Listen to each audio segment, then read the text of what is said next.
안녕하세요, 일렉트로캠입니다. 오늘은 구독자님께서 알려주신 이 테슬라 모델 X의 화재 사건에 대해서 이야기를 해볼까 합니다.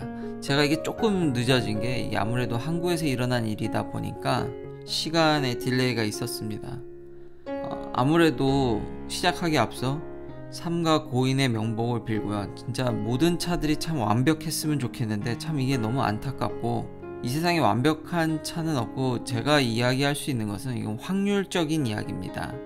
다시 한번 정말 너무 안타깝고 삼가 고인의 정말 명복을 다시 빌겠습니다. 이런 비슷한 사건이 미국에도 꽤 있었습니다. 그러니까 제가 한국의 사정을 이야기할 수는 없겠죠. 근데 미국에 비슷한 일이 이미 있었고 그것이 지금 어떻게 되었는지를 좀 알려드릴까 합니다. 크게 이제 이 사건에 있어서는 세 가지 쟁점이 있다고 보는데, 첫 번째로 화재랑 급발진, 그리고 이 화재 시에 문을 잘 못 열었다고 이야기가 나오는 것 같습니다. 이 세 가지에 대해서 한번 알아볼까 합니다. 테슬라 차량들은 확률적으로 이 화재에 대해서는 사실 여러 번 조사를 받긴 했습니다. 그 전에 이미 페드가 중앙정부, 그러니까 NHTSA죠. NHTSA가 이 테슬라 배터리의 문제점을 계속 조사를 했지만 크게 문제점은 발견하지 못했고요. 실제로도 통계를 보면은 이 작년까지의 통계를 보고, 그리고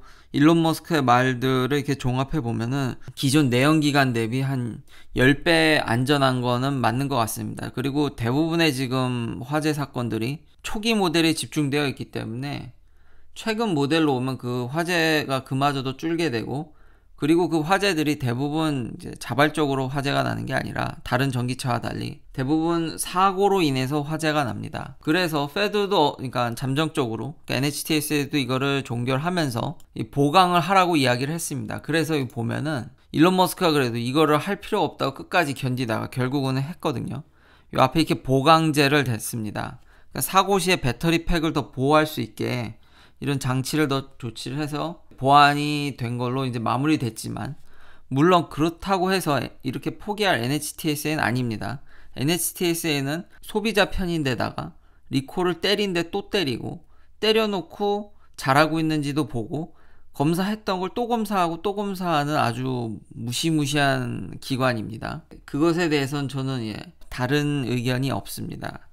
안 그러면 그렇게 제조사한테 정말 이렇게 수조원씩 리콜, 수백만 대의 리콜을 때릴 이유가 없겠죠. 그래서 저는 굉장히 NHTS의 의견을 일단 이 부분에 있어서는 신뢰를 하지만, 이 세상에 완벽한 차는 없다는 거죠. 확률적으로 굉장히 낮을 뿐 화재가 여전히 날 수 있다라는 점과, 이게 한번 화재가 나면은 이게 전기차 특성상 끄기가 쉽지 않습니다. 물론 테슬라 차량들은 격벽 구조를 갖고 있기 때문에 이게 보면 완전히 전소하지 않은 것을 볼 수 있는데요. 이게 불이 뒤로 더 번지진 않았죠. 그래도 이 안에 이제 연기가 차서 사망에 이를 수 있는 충분히 이게 여전히 위험성이 있고요.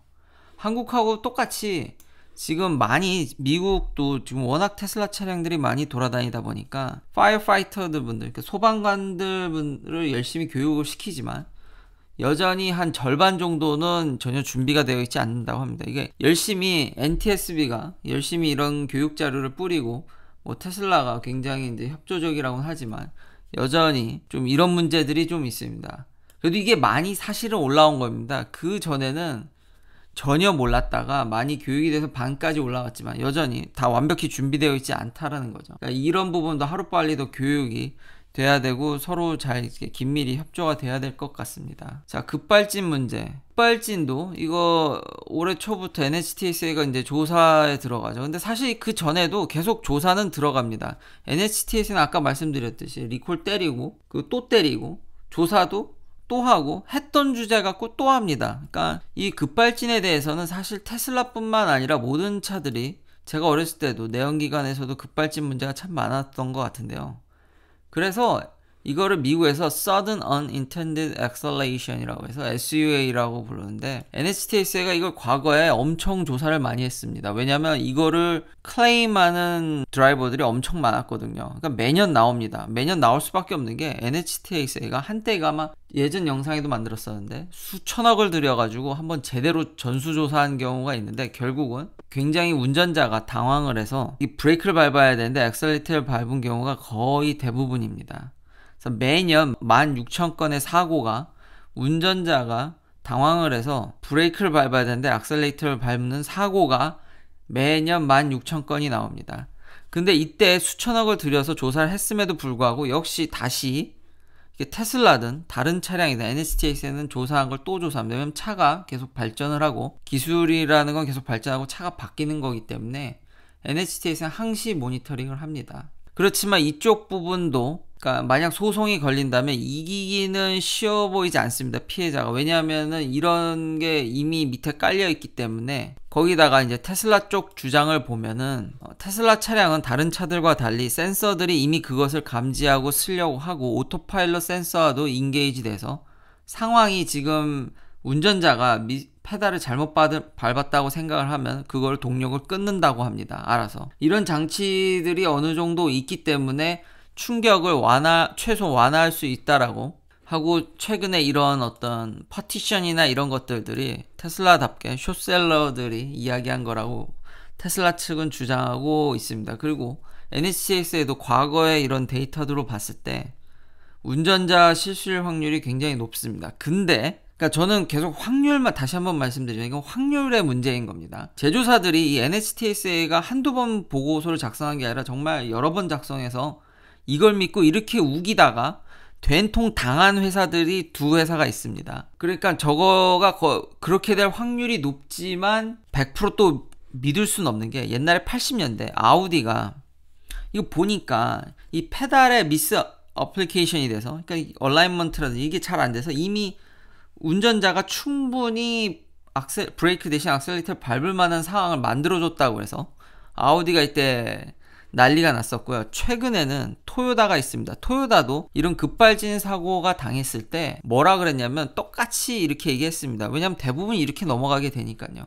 근데 알고 보니까 얘네들은 매트가 잘못됐죠. 이게 낀다든지 구조적으로 페달을 잘 못 밟게 이런 상황이 조성이 돼서 이런 결함이 인증돼서 벌금을 엄청 물었고요. 토요다가. 그때 당시 이게 2010년도니까요. 그때 당시 1.2 빌리언 플러스 전부 리콜까지 더 물으니까 돈만 내서 땡긴 게 아니라 돈도 내고 리콜도 먹어서 다 수리해주고 다 바꾼 적이 있습니다. 차량 결함으로 인정이 돼서요. 그렇기 때문에 테슬라 측 주장이 맞을 확률이 높지만 이런 예사항도 있다라는 거 꼭 알아두셨으면 좋겠고요. 그러니까 이제 모르는 거죠. 이제 가장 큰 문제가 뭐냐면 도어입니다. 도어. 이게 테슬라 차량들의 도어이 약간 좀 피처리스틱 좀 기존 차량들과 다르죠. 특히 모델 S 같은 경우는 이게 튀어나온다든지 모델 X도 좀 비슷하죠. 그러다 보니까 이걸 열기가 좀 모르는 사람이 보면 생소한 데다가 지금 이머전시로 이게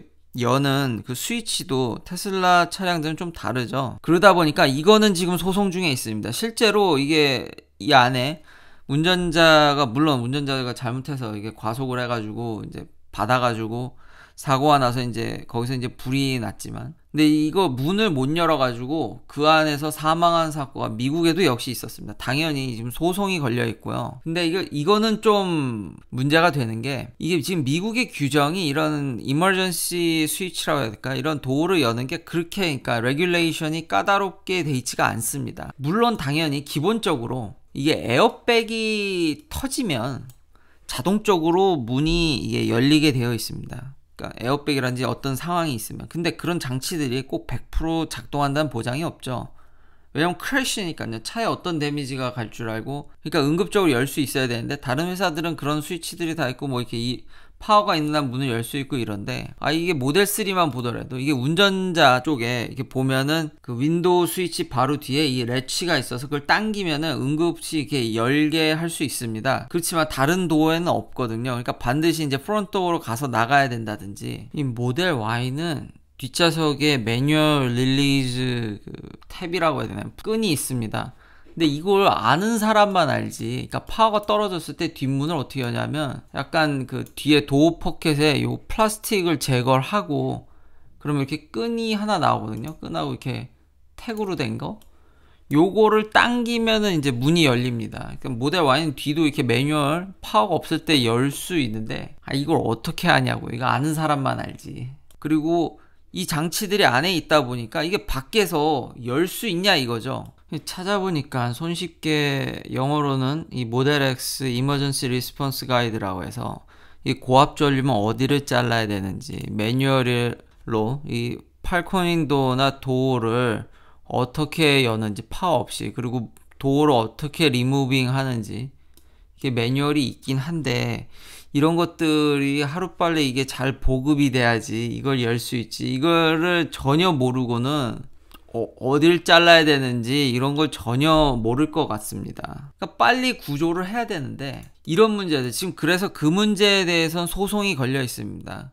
근데 테슬라가 이렇게 한 거는 여기에 대한 레귤레이션이 그렇게 뭐 복잡하게 돼 있지 않아서, 그러니까 룰을 어긴 건 아닌데 소송이 걸려서 질 수도 있습니다. 요 부분은 조금 영향이 있을 수 있지만 아직 결론이 나와 있진 않습니다. 그래서 요 소송의 결과가 나온 대로 제가 알게 되면 업데이트를 하겠지만, 다시 한번 진짜 제가, 그러니까 확률은 진짜 확률일 뿐, 참 저희는 그냥 차악을 고를 수밖에 없는데 본인한테는 0 아니면 100 아닙니까?